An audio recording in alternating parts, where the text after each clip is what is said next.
Minkejja li s-Sagħtar ilu jxettel f'pajjiżna għal żmien twil ħafna, il-fwieħa tiegħu tibqa' friska u sena wara l-oħra timla x-xahri brieħa mill-isbaħ.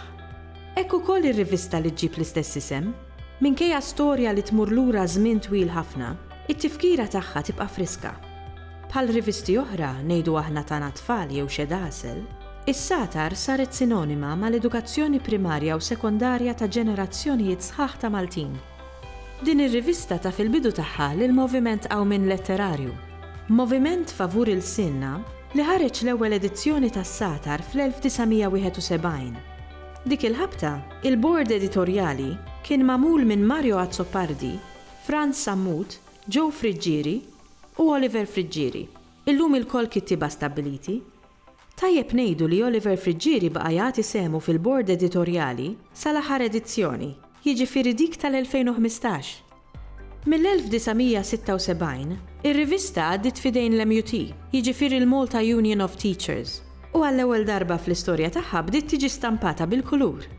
Is-Sagħtar kienet tiġi pubblikata kull sena bejn Ottubru u Mejju u titqassam lill-iskejjel kemm primarji kif ukoll sekondarji tal-Istat, Knisja u Indipendenti.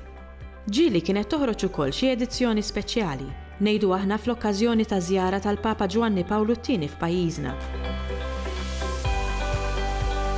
Is-Sagħtar tibqa' magħrufa għad-diversità ta' sezzjonijiet li kien ikun fiha, minn rumanzi sħaħ sa ċajt, poeżiji, strixxikli tal-comics u noti għall-eżamijiet, sal-famuż poster tan-nofs li bosta studenti kienu jistennewh bil-ħerqa minn xahar għal ieħor. Mhux ta' bxejn li s-Sagħtar spiss kienet tintuża bħala riżorsa fil-lezzjonijiet tal-Malti u fil-libreriji tal-iskejjel. Jgħidu li kull ħaġa tajba trid tiġi fit-tmiema, imma dan ma jidirx li se jkun il-każ għas-Sagħtar, jew tal-inqas mhux għalissa. Għax minkejja li fl-2015 ħarġet l-aħħar edizzjoni wara 353, l-MUT qed taħdem fuq pjan sabiex tkompli toħroġ din ir-rivista. Infatti, twaqfet il-Fondazzjoni Sagħtar bilan li fil-futur qrib din ir-rivista tkompli toffri materjal ġdid, edukattiv u fuq kollox divertenti lill-istudenti tagħna. Sa dan it-tant, nistgħu nsegwu l-aħħar aġġornamenti dwar din ir-rivista minn fuq il-paġna ta' Facebook jew ingawdu l-edizzjonijiet kollha li ħarġu s'issa mill-web portal www.sagħtar.org.mt. Fuq dan is-sit nistgħu saħansitra naraw l-ewwel edizzjoni ta' dan il-magażin għal qalb bosta Maltin. Żjara lil dan il-portal donna mixja maġika lura fi żmien, fejn nistgħu nosservaw il-ġrajiet ta' pajjiżna mill-lenti ta' tfulija.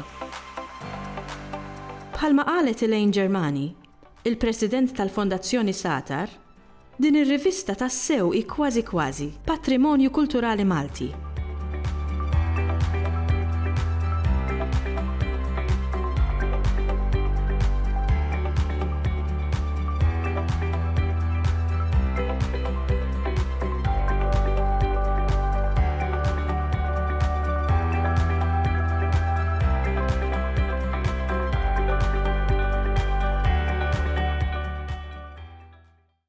Ilsienna jixtieq jirringrazzja lill-Kunsill Nazzjonali tal-Ilsien Malti, lid-Dipartiment tal-Malti fil-Fakultà tal-Arti l-Università, lill-Ministeru għall-Edukazzjoni u x-Xogħol u lill-Aġenzija Nazzjonali tal-Litteriżmu.